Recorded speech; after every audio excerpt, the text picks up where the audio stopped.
Well, a year's worth of hard work and determination paying off for thousands of students across Nueces County this week as the 88th annual Nueces County Junior Livestock Show continues over at the Richard M. Borchard Fairgrounds in Robstown.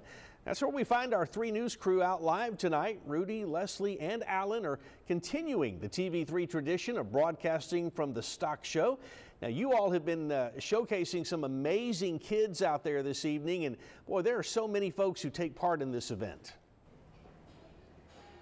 Absolutely tons of folks who take part to make it happen. All the action happening in all of the barns here at the R&B Fairgrounds, and it is amazing that for the last 20 years that Channel 3 has been a part of it. It just seems to be getting bigger and bigger. We get more participants, but it doesn't come without a price because it takes a lot of hard work from the children, the animals that they have, to the parents, to the teachers, instructors, and the organizers. It's a lot. Yeah, it is a whole family thing. If you have ever gotten involved with this, it's the parents driving you out to the barn early in the morning, late at night. Hey, we have run into a lot of familiar faces at the stock show this year. We want to bring in now Sean Strawbridge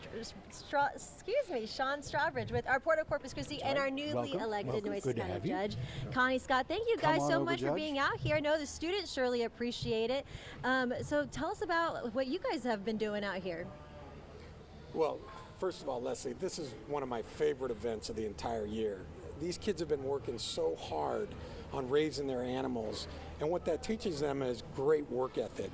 These are tomorrow's leaders, and it's great to see them here, and we're going to invest in that hard work. So we're developing tomorrow's leaders by coming out here and supporting the kids. That's awesome. And I know, Judge, that you were just saying before we even went on air that you have been involved with the show for 30 plus years. It's something that you take a lot of pride in. It's got to mean something a little different now that you are county judge. It is quite different coming out here as county judge. I'm happy to be here. We're happy to be in this facility. We have been there years ago when we were in a much smaller, not quite as nice building. Sometimes in the cold it was really bad, but the kids, the work they put in here, the days they get up in the mornings at 6 o'clock, come out and feed these animals and brush these animals and clean them, and then they wash them and get them ready for the show. And these ag projects, I mean, I walked through the project room, I mean, truly amazing craftsmanship and work on some of these projects. And tomorrow, Judge, will be a big day for you guys at the port and for our county as well. Can you tell us about that? Because it is the actual auction. Oh, these kids work so hard to sell their animals, some of them that do sell them. We really need people to get out and support them for their hard efforts. The money they raise, a lot of them use to further their education and everything else. So it's like, we're happy.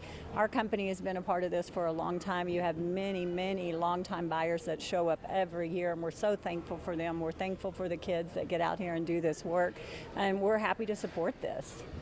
Yeah, and the port's a more recent entrant into supporting these kids. We got involved in 2018, 2019, and now we've become one of the biggest supporters of this event, not only in Nueces County, but also in San Patricio County.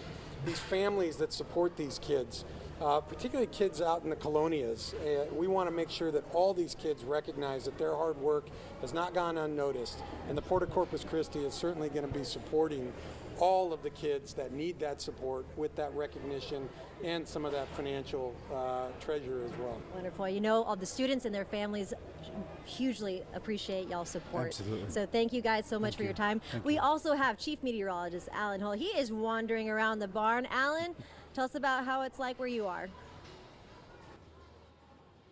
I'm over in the rabbit and goat area. It's a lot quieter. Earlier around 5 o'clock, I guess it was feeding time because all we were hearing was the buying, and the rabbits were shuffling around in their crates. And Rudy, Leslie, I got to make sure that you guys know, before we go back to the studio, you got to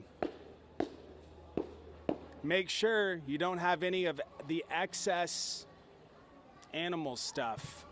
You don't want that in the studio. Hey, today was the first time this month that temperatures did not get above average. We hit 68, which is the average high for the date. We can thank the cloud coverage for that. Kept cloud rain and drizzle to some of us. Again, not a whole lot of rain out there, but it is So if you're out evening, it's going to be kind of cool, right near 60 degrees right now, northeast wind 17 miles per hour.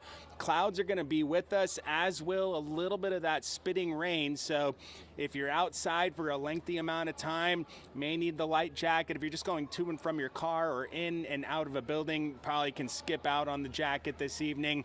Temperatures tomorrow morning, upper 50s near the coast, mid 50s in Corpus Christi, and tomorrow going to be very similar to today. We'll be in the 60s, 63 in Corpus Christi, and 60s throughout the region with a little bit of patchy light rain and drizzle.